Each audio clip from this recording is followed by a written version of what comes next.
It's Christmas! Hi everyone, and welcome back to my recipe of the week. And because it's Christmas, I'm actually going to share with you a Christmas cake.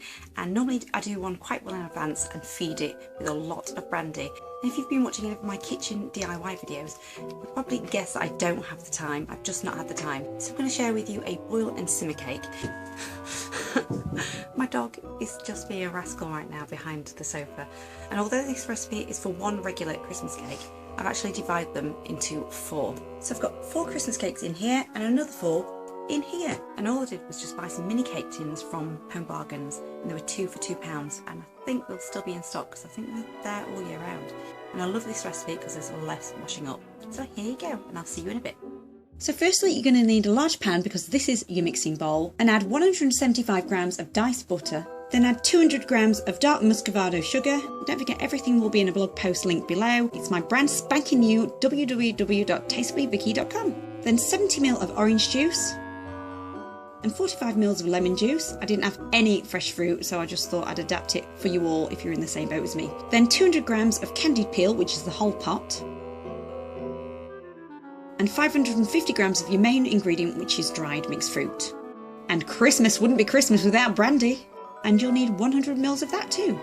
Then pop your pan on the hob and slowly bring it to a boil, but keep stirring it so the butter melts. Then once you've reached boiling point, just lower it to a gentle simmer, leave it for half an hour, stirring occasionally. So once your cooking time's done, pop it to one side to let it cool. And while it's cooling, you really should be using the time to line your Christmas cake tins. So click the box now and it'll take you straight to my tutorial.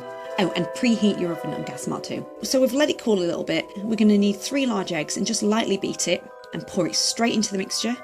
Then I used 135 grams of ground almonds and just give it a good stir. And then I weighed out 200 grams of plain flour and half a teaspoon of baking powder and just chucked it straight in.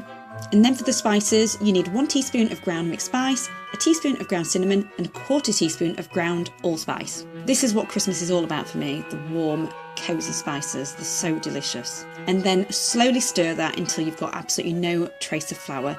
So these are how I line Christmas cake tins. So don't forget, this cake mixture is fine for 4 mini tins or just 1 regular 9-inch cake. So it's time to spoon the mixture into the tins and just smooth it over with the back of a spoon. And then once that's done, we need to pop it in the middle of the oven.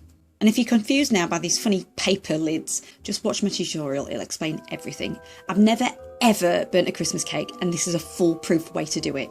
So we're going to bake those for 45 minutes, and you need to be around because you don't want a paper to burn if you've got a flame at the back of your oven. And then once that time's up, I like to have a little peek how my Christmas cake is doing, and then lower it to gas mark 1, and then cook for another hour and 30 minutes. And then once that's done, we're going to skewer it to test to see if it comes out clean, and mine did, so great.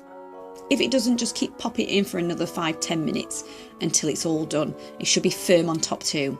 So leave them to one side to cool, but while they're cooling, just prick them again with your skewer because we're going to pour a tablespoon of brandy over each, or 4 tablespoons of brandy over 1 whole 9-inch cake. The trick is to do this while it's cooling down, but not when it's cold. And apparently you'll never need to feed it again. So once it's cool, we're going to get that cake naked.